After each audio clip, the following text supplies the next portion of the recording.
Guys, চোখের সামনে তো দেখতে পাচ্ছেন মজার এক প্লেট কাচ্চি। আর এই কাচ্চি রান্না করতে যে কি পরিমাণে কষ্ট যে রান্না করে সেই জানে। তো সকালে আমার ফুফাতো বোন আমাকে হাঁসের মাংস এবং চিতই পিঠা খাইয়ে দুপুরবেলা আমাকে দিয়ে কাচ্চি রান্না করিয়ে নিল। আর আমার বোনের মনে যে এটাই ছিল এটা আমি আগে জানতাম না। যাই হোক, কাচ্চিটা খুবই মজা হয়েছে।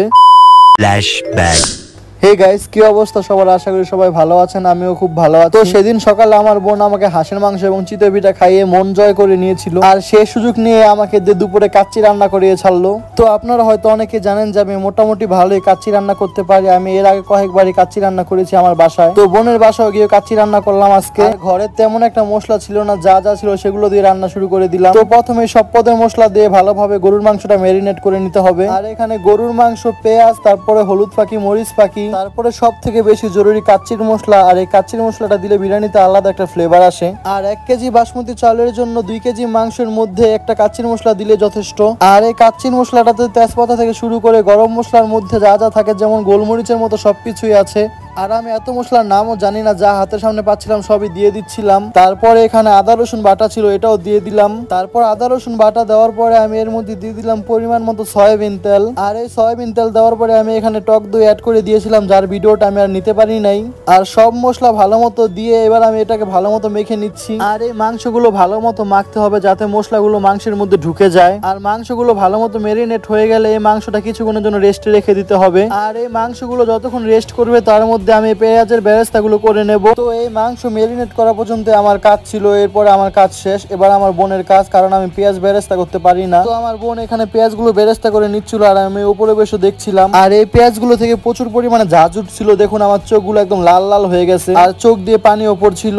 একে তো অনেক গরম, তার উপর দিয়ে পেঁয়াজের ঝাঁজ। যাই হোক, মাংসগুলো রেস্ট করা শেষ। এবার মাংসগুলো আমি চুলায় বসিয়ে দিয়েছিলাম। তারপরে একটা ঢাকনা দিয়ে ঢেকে দিয়েছিলাম। আর কিছুক্ষণ পর আবার ঢাকনাটা খুলে ফেললাম। আর পেঁয়াজ বেরেস্তা করার সময় আলু ভাজার কথা মনে ছিল না, তাই আলুগুলো মাংসের মধ্যে দিয়ে দিয়েছিলাম। আর এখানে গরুর মাংসটা প্রায় রান্না হয়ে যাচ্ছিল। তো এখানে আমার ভাগ্নে চলে আসলো। আর আমার এই কিউট ভাগ্নে আমাকে জিজ্ঞাসা করছিল যে আমি ওদের বাসায় কি রান্না করছি। তো আমি বললাম যে আমি ওদের জন্য কাচ্চি রান্না করছি। তো আমার ভাগ্নেটা কিউট না? সবাই মাশাআল্লাহ বলে যাবেন।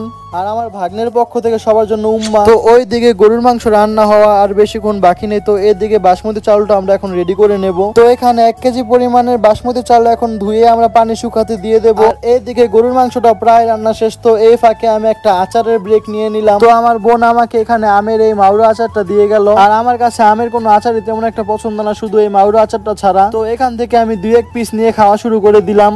আর এই আচারটা আসলে খুব টেস্টি ছিল।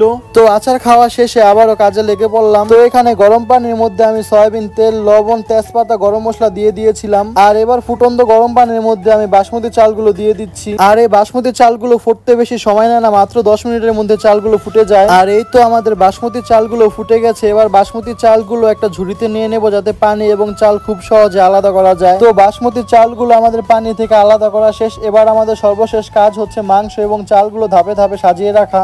মানে বড় একটা পাতিলের মধ্যে প্রথমে গরুর মাংস, তারপরে বাসমতি চালের ভাত, তারপরে আবার গরুর মাংস এবং পেঁয়াজের বেরেস্তাগুলো দিয়ে দিতে হবে। মানে এভাবে প্রতিটা লেয়ার করতে হবে। যতটুকু মাংস যতটুকু চাল এভাবে পরিমাপ করে একটা একটা করে লেয়ার করতে হবে। তারপর সর্বশেষে একেবারে উপরের লেয়ারে গরুর দুধ এবং পেঁয়াজের বেরেস্তা ভালো মতো ছিটিয়ে দিতে হবে। তারপর সর্বশেষে একটা ঢাকনা দিয়ে ভালো মতো পাতিলটা ঢেকে দিতে হবে। আর চুলার মধ্যে বসিয়ে চুলাটা একদম লো হিটে দিয়ে দিতে হবে যাতে নিচে পুড়ে না যায়। আর এই তো আমাদের দমে বসানো শেষ। এবার আমি পাতিলের ভেতরে কাচ্চিগুলো ভালো মতো চেক করে দেখবো যে সবকিছু ঠিকঠাক মতো আছে কিনা। আর ঢাকনাটা উঠানোর পরে পাতিল থেকে খুব সুন্দর একটা স্মেল আসতেছিল। আর এই স্মেলটার কারণে আমি পেট ভরে কখনোই কাচ্চি খেতে পারি না। প্রতিবার এই স্মেলটার জন্য আমার পেটটা আগেই ভরে যায়। তো দেখুন এখানে কাচ্চিগুলো একদম ঝরঝরা হয়েছে। তো এবার পরিবেশন করার পালা। তো এখানে আমি 1 প্লেট কাচ্চি নিয়ে নিলাম।